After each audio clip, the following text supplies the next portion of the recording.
Hello class 10th analyst students. दोस्तों कैसे हैं आप लोग। दोस्तों इससे पहले मैंने आपको टॉप क्वेश्चंस कराए थे और अगर आपने नहीं किए तो पहले वो वाली वीडियोस जाके देख लीजिएगा, ठीक है, ताकि आपको किसी भी तरह की कोई भी प्रॉब्लम ना हो। और दूसरा, इस समय हम लाइव क्लास लेते हैं 1 बजे। अगर आपने वो क्लासेस ज्वाइन नहीं किए तो जाके ज़रूर कर लीजिएगा।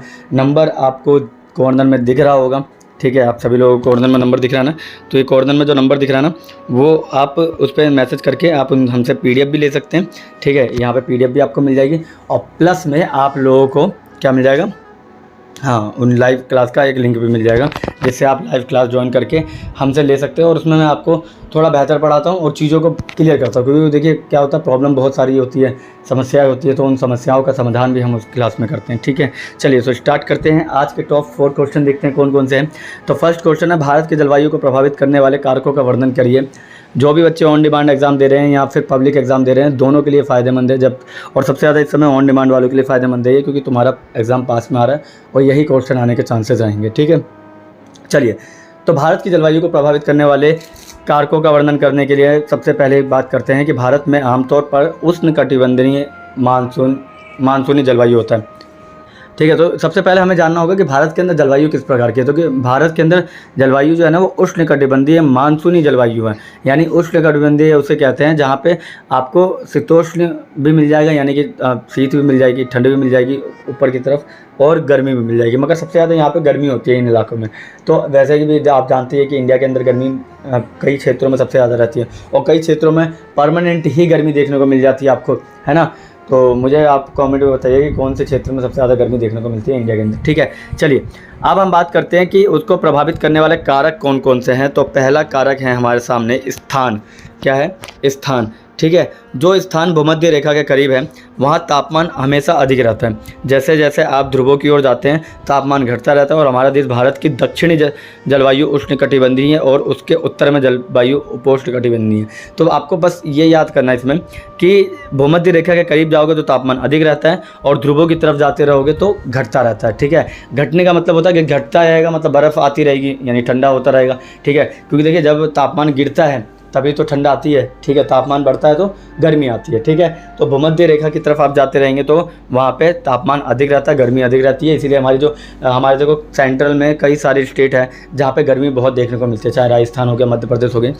तो ये जो एरिया है ना, ये आपको भूमध्य रेखा के आसपास आता है ये वाला, ठीक है।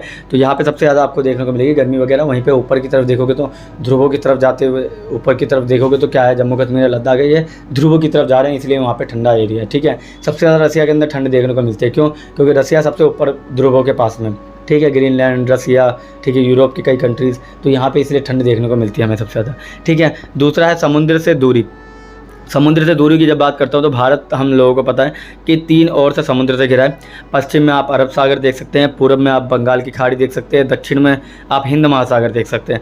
और यहीं पे इसीलिए आपको यहाँ पे ना तो गर्मी ज़्यादा देखने को मिलेगी ना ही सर्दियाँ देखने को मिलेगी। यहाँ पे आपको सदाबहार मौसम देखने को मिलेगा, अलग अलग मौसम आपको यहाँ पे देखने को मिलेगा, ठीक है। तो दूसरा तो हो गया समुद्र से दूरी, ठीक है। जितना दूरी होगी समुद्र से वैसे ही मौसम बदलता रहेगा, ठीक है, जलवायु बदलता रहेगा। अगला है समुद्र तल से ऊंचाई। इसका तात्पर्य यह है कि औसत समुद्र तल से कितनी ऊंचाई है, ठीक है। जैसे फॉर एग्जांपल समुद्र तल नीचे है और ऊपर की ओर आपका गांव या शहर वगैरह है, तो वहाँ ठंड ज़्यादा देखने को मिलेगी, वहाँ गर्मी ज़्यादा देखने को मिलेगी, यानी कि वहाँ जलवायु का ज़्यादा प्रभाव देखने को हमें मिलता है, ठीक है। इसके बाद हम देखते हैं पर्वत श्रेणियाँ।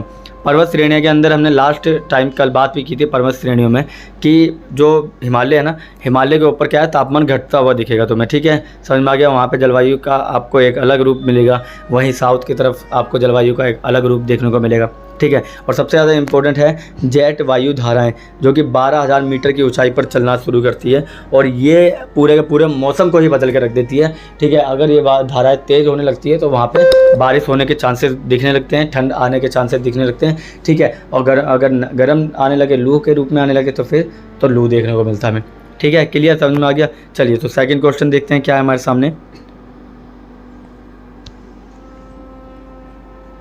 सेकंड क्वेश्चन हमारे सामने, द्वितीय विश्व युद्ध के पश्चात संयुक्त राष्ट्र संघ के गठन की व्याख्या कीजिए। यानी कि द्वितीय विश्व युद्ध जब खत्म हुआ उसके बाद हम देखते हैं कि यूएनओ की स्थापना होती है। तो यूएनओ की स्थापना के बारे में बताइए और यूएनओ के अंदर क्या क्या चीज़ें देखी आपने बदलते हुए, वो सारी चीज़ें बताइए, ठीक है। तो पहला तो है ठीक कि द्वितीय विश्व युद्ध जब खत्म हुआ तो युद्ध की विध्वंसता ने दुनिया के नेताओं को शांति के लिए एक अंतर्राष्ट्रीय संगठन की ज़रूरत का एहसास कराया और उन्होंने बताया कि इन विनाशकारी युद्धों को दोबारा न दोहराया जाए। इसलिए इन्होंने क्या किया, संयुक्त राष्ट्र संघ यानी कि बिल्कुल शांति वाला जो होते हैं ना, एक संघ बनाया गया जो कि शांति स्थापित अदर कंट्री में करेंगी। ठीक है, अदर कंट्री में आपको देखने को मिलेगा कि इन्होंने शांति के लिए ये ऑर्गेनाइजेशन बनाई थी, यूएनओ। क्लियर, समझ में आ गया। चलिए,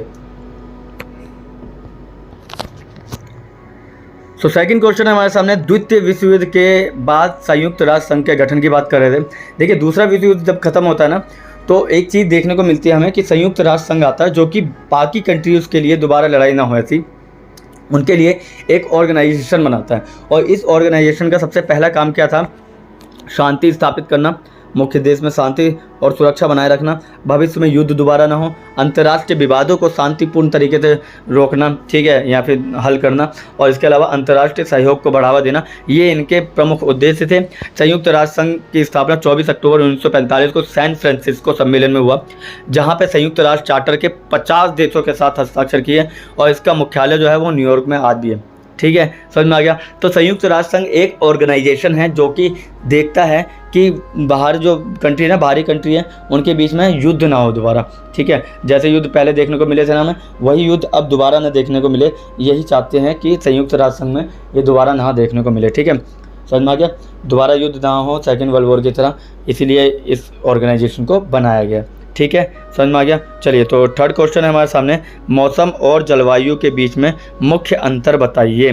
तो मौसम और जलवायु के बीच में मुख्य अंतर की बात करूं तो देखिए, मौसम जो है ना वो एक छोटे क्षेत्र में होता है और जलवायु जो है ना वो एक बड़े क्षेत्र में होता है। जैसे कि कोई पूछता है तो ये पूछता है कि कोई ऐसे नहीं पूछेगा ना, दिल्ली का जलवायु कैसा है, ठीक है, यूपी का जलवायु कैसा है, तो कोई पूछेगा तो आपसे क्या पूछेगा कि भाई दिल्ली का मौसम कैसा चल रहा है, ठीक है, यूपी का मौसम कैसा चल रहा है, दार्जिलिंग का मौसम कैसा है, ये सब कुछ पूछेगा कोई। ठीक है, तो आप समझ में आ गया, मौसम जो है वो छोटे लेवल पे और जलवायु बड़े लेवल पे। ठीक है, इसीलिए मौसम को वायुमंडल में होने वाले अल्पकालिक परिवर्तन के नाम से भी जाना जाता है और ये 30 से 35 वर्षों के बीच में मौसमी घटनाओं का औसत होता है। ठीक है, मगर जो जलवायु है वो कई वर्षों के बीच में होता है, कई वर्षों के बीच में। ठीक है, समझ में आ गया।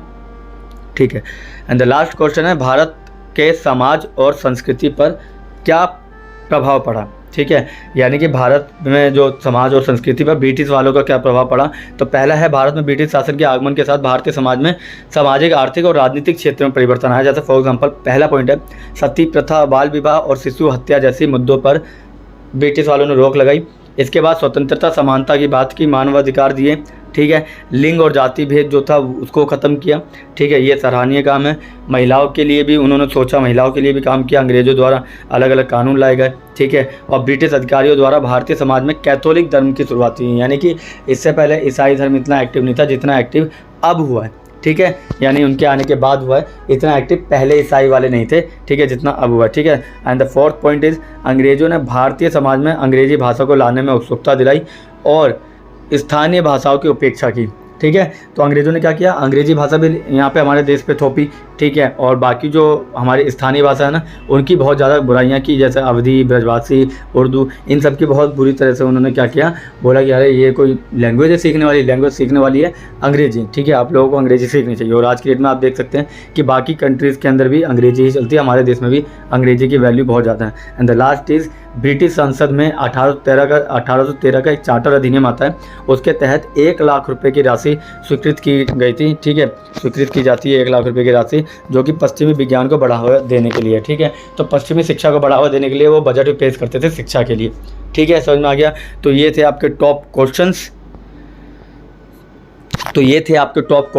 और अगर अभी भी आप लोगों को ये क्वेश्चंस नहीं समझ में आए तो आप लोग लाइव क्लास ज़रूर लिया कीजिए, क्योंकि मैं जो लाइव क्लास में कराता हूँ वो यहाँ पे कराता हूँ। और अभी हमारा पेड कोर्स भी शुरू होने वाला है मंडे से। तो आप लोग जो भी अक्टूबर की तैयारी करना चाहते हैं और बिल्कुल फ्रीली करना चाहते हैं, गारंटी के साथ करना चाहते हैं, वो हमारे ज्वाइन करिए उस ग्रुप को। ठीक है, उस ग्रुप को ज्वाइन कीजिए और उसके बाद हमारे उस पेड बैच को भी ज्वाइन कीजिएगा। मैं गारंटी दे रहा हूँ आप सभी लोग पास हो जाएंगे। ठीक है, तो मिलते हैं किसी और वीडियो में, तब तक के लिए थैंक यू, धन्यवाद। ग्रुप ज्वाइन करके PDF ले लीजिएगा और लाइव क्लास भी 1 बजे ले सकते हैं हम। ठीक है, थैंक यू।